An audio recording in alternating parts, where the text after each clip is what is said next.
ശ്രീപത്മനാഭൻ തെരഞ്ഞെടുപ്പ് വരികയാണ്. അപ്പോൾ സ്വർണം കട്ടവരാരപ്പ എന്നുള്ളതാണ് ചോദ്യം. സഖാക്കളാണ് അയ്യപ്പ എന്ന് UDF-ഉം, കോൺഗ്രസ് ആണ് അയ്യപ്പ എന്ന് LDF-ഉം പാടും. LDF ഒരു പുതിയ അറ്റാക്ക് നടത്തുന്നുണ്ട്. Attack is the best defence എന്ന പോളിസി വെച്ചിട്ട് സോണിയാഗാന്ധിയെ തന്നെയാണ് കടന്നാക്രമിക്കാൻ ഒരുങ്ങുന്നത്. സാധാരണ നിലയിൽ ഗാന്ധി കുടുംബത്തിനെതിരെയൊക്കെ എന്തെങ്കിലും വഴി കൂടെ പോയാൽ നിങ്ങൾ കയറി പിടിക്കുന്നതാണ്. ഇത്തവണ അങ്ങനെ കണ്ടില്ല BJP-യിൽ നിന്ന്. അപ്പോൾ ഇതിവിടെ തീരട്ടെ.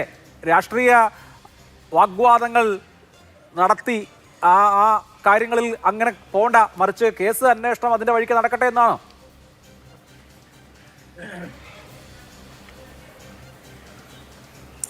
അത് മാത്രമല്ല, അതൊരു കാര്യമുണ്ട്. അതുമാത്രമല്ല, ഞങ്ങളെ സംബന്ധിച്ചിടത്തോളം പറയുകയാണെങ്കിൽ കേരളത്തിലെ ദേവസ്വം ബോർഡ് സംവിധാനം, അതിപ്പോൾ തിരുവിതാംകൂർ ദേവസ്വം ബോർഡ് മാത്രമല്ല, ഞങ്ങളെ മലബാർ ദേവസ്വം ബോർഡ്, അതുപോലെ തന്നെ ഗുരുവായൂർ, ഇതെല്ലാം ഉൾപ്പെടെയുള്ള ദേവസ്വം ബോർഡുകളുടെ നിലവിലുള്ള പ്രവർത്തന രീതിയിൽ ഒരു പുനഃപരിശോധന ആവശ്യമാണ്. കാരണം ആളുകൾ സംസാരിക്കുന്നത് മുഴുവൻ ശബരിമലയിലെ സ്വർണ്ണക്കൊള്ള മാത്രമാണ്. നോക്കൂ, കണ്ണൂരിൽ നമ്മുടെ എന്താ പറയുക, വളരെ പ്രശസ്തമായ ആണ്ടല്ലൂർ കാവിൻ്റെ 17 ഏക്കർ ഭൂമി കാണുന്നില്ല. 17 ഏക്കറ, 1.7 അല്ല, 17 ഏക്കറ. അത് കണ്ടെത്തി അതിന് വേണ്ട നടപടിയെടുക്കാൻ ദേവസ്വം ബോർഡ് അവിടുത്തെ ക്ഷേത്ര എക്സിക്യൂട്ടീവ് ഓഫീസർക്ക് ഉത്തരവ് കൊടുത്തിട്ട് കൊല്ലം 2-ലധികമായി. ഇന്ന് വരെ ഒരു ഇഞ്ച് ഭൂമി പോലും കണ്ടെത്താനുള്ള ഒരു ശ്രമം അവിടെ നടത്തിയിട്ടില്ല. എൻ്റെ നാട്ടിൽ മലബാർ ദേവസ്വം ബോർഡിന് കീഴിലുള്ള ബാലുശ്ശേരി കോട്ടയിലെ 20.6 ഗ്രാം സ്വർണ്ണാഭരണങ്ങൾ നഷ്ടപ്പെട്ടിട്ട് 2.5 കൊല്ലമായി. അത് കട്ടുകൊണ്ട് പോയതാണ് ഒരാൾ. അവിടെ നേരത്തെ ഉണ്ടായിരുന്ന ദേവസ്വം എക്സിക്യൂട്ടീവ് ഓഫീസർ കട്ടുകൊണ്ട് പോയതാണ്. അങ്ങോരെ FIR ഇട്ടിട്ട് 2 മാസമായി. അങ്ങോട്ട് മുങ്ങി നടക്കുകയാണ്. അത് ഇതുവരെ പിടിച്ചെടുത്തിട്ടില്ല. ശാസ്താംകോട്ടയിൽ കൊടിമരത്തിൻ്റെ പ്രശ്നമുണ്ട്.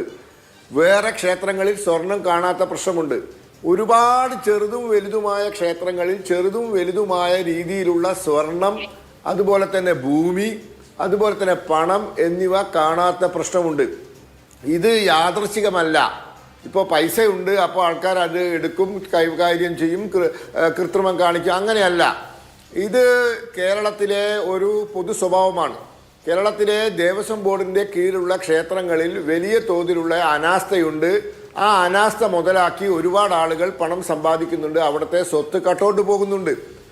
അപ്പോൾ ഇതിനൊരു പുനഃപരിശോധന വേണം. നിലവിലുള്ള ദേവസ്വം ബോർഡിൻ്റെ പ്രവർത്തനങ്ങൾ, പ്രത്യേകിച്ചും ക്ഷേത്രം വക സ്വത്തുക്കൾ, അത് ഭൂമി, ഇളകുന്ന മുതലായാലും ഇളകാത്ത മുതലായാലും, ഇത് കൈകാര്യം ചെയ്യാൻ, ഇതിന് ഒരു ഇൻവെന്ററി തയ്യാറാക്കാൻ, ഇതിന് കൃത്യമായ ഒരു പരിശോധന ഏർപ്പെടുത്താൻ, ഇത് സംരക്ഷിക്കപ്പെടുന്നു എന്ന് ഉറപ്പുവരുത്താൻ പുതിയ സംവിധാനങ്ങളെ പറ്റി ചിന്തിക്കണം. പുതിയ സംവിധാനം, ഈ സർക്കാരിൻ്റെ പണം അഴിമതിയിലൂടെ പോകുന്നത് പോലെ ദേവസ്വത്തിൻ്റെ ഭൂമിയും സ്വത്തും പണവും പോകുന്ന സംവിധാനം അവസാനിക്കണം. ഇതാണ് ഞങ്ങളുടെ മനസ്സിലുള്ള വിശാലമായ ലക്ഷ്യം.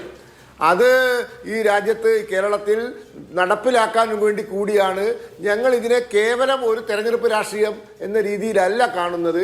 അതിനും വലിയ ഒരു എന്താ പറയുക, ഒരു കാര്യമായിട്ടാണ് ഞങ്ങൾ കാണുന്നത്. അതിനു വേണ്ടിയുള്ള പരിശ്രമത്തിലാണ് ഞങ്ങൾ.